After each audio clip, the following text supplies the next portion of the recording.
Tutomés, el proyecto que da respuesta a cómo se puede ejecutar la personalización del aprendizaje en una escuela.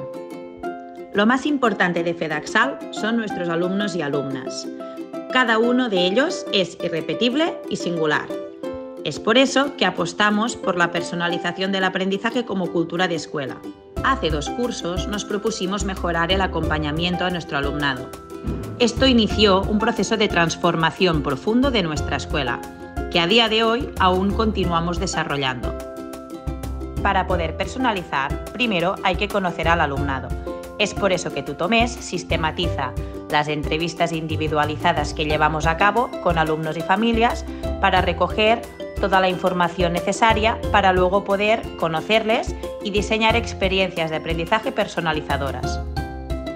El vínculo entre el tutor y el tutorizado es muy especial y no solo se cuida en charlas formales, sino también en charlas más informales del día a día.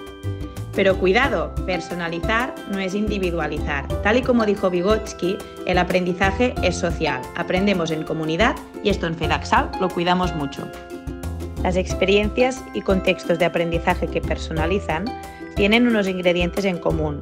Por ejemplo, en nuestra escuela siempre exploramos los conocimientos previos del alumnado para poder secuenciar planes de trabajo ajustados a las necesidades con unos objetivos de aprendizaje muy claros.